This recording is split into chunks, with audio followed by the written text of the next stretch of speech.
What? What? What? Kabaddi? Okay, cool. Explanation. Oh, that's not much of an explanation. Muscles clash! Hello fellow anime geeks and welcome to another review on my mission to try all the anime. I finished another series from spring and I have to say I actually had a lot of fun. It's the first one in a while that hasn't really felt like homework, if you know what I mean. As usual, I'm using my 4 questions to better organize my thoughts, and today I'm talking about Shakunetsu Kabaddi, or on Crunchyroll, Burning Kabaddi. The mouth tags are comedy, sports, and school, and I'm happy to confirm that this is indeed a sports anime. I was a bit worried that we were gonna get another kind of superficial anime that really just focused on the collection of pretty boys instead of the actual sport, kind of like Surfing Yappe. Or worse, like skate leading, where they just legit made up a whole sport so that they didn't really have to talk about strategy and just focus on the pretty boys. But no, this is actually a real sport that I was just completely ignorant about. This anime adaptation has the very interesting rule and realistic strategy breakdowns of something like Baby Steps, but it also has the very manly physical technique hurrah of something like Hinomaru Sumo. It has a very shonen manga style humor. The manga is serialized in Ura Sunday, which I believe is part of the Shonen Sunday magazine family. We get all of the typical sports anime tropes. Our protagonist is this jaded player who was so passionate his team hated him. He's reluctant to join any new type of team, but an evil mastermind and a good-natured rival get him to join. There's a converted delinquent, a muscle brain, and as usual we delay meeting the boss player, who this time happens to be the in-game bipolar type.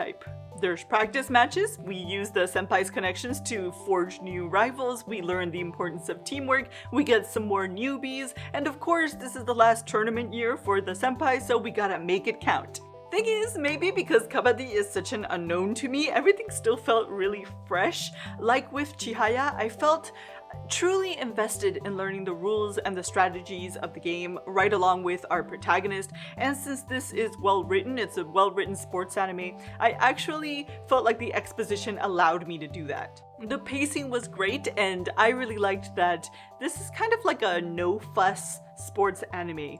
This is simply about kids playing a sport. There's not a lot of melodrama, and the training didn't even get long-winded montages. We got key moments, then gameplay. And I think that that's really only possible because the characters are written well. Yes, all of the sports anime character tropes are checked, but their personalities are also slightly and unexpectedly different. For example, I didn't expect our protagonist to have a passion in live streaming, and with not a lot of success. Why don't you just delete trolls? Their motivations and their insecurities just feel real. Related to this character realism, something that skate leading was seriously lacking, and my favorite aspect of this show, is the respect for the sport. Our protagonist, he has these skills and talents that he honed in a different sport, and much like Hinomaru Sumo, this anime does a good job of showing how those skills could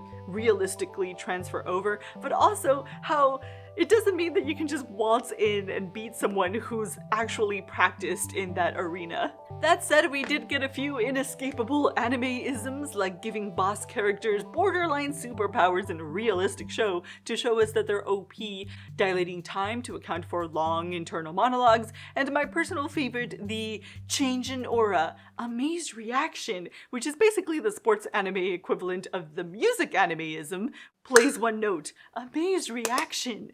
But all of my favorite gameplay aspects that I thought were really cool and made me cheer and manly pride that I don't have were actual real aspects of the game. They really do twist out of holds and find the willpower to crawl to the midline. My only question is, what happened to the 30-second time limit? So, is it worthwhile?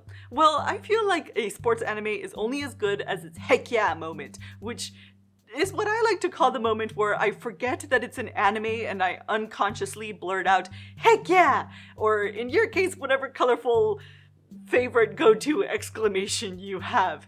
In this case, for the last match, I actually felt the need to get up and punch something out of like sheer satisfaction, and that's not a usual feeling for me. So obviously, I think that this is worthwhile if you guys like a good sports anime. My only real complaint is that we didn't really get to see a lot because we only got one cour.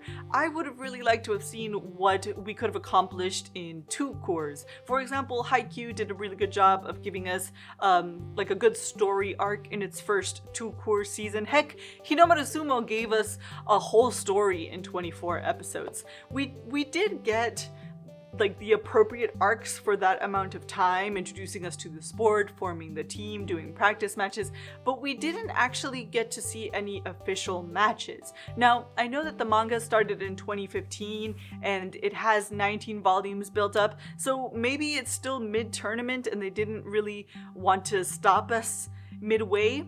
Anyways, heck yeah! And on that note, I'll catch you in the next video. So it's like rugby? Okay. I get it. What? How? Run. No, he's... Oh, wait. Twist and do something! Leave. Oh, why am I so invested in this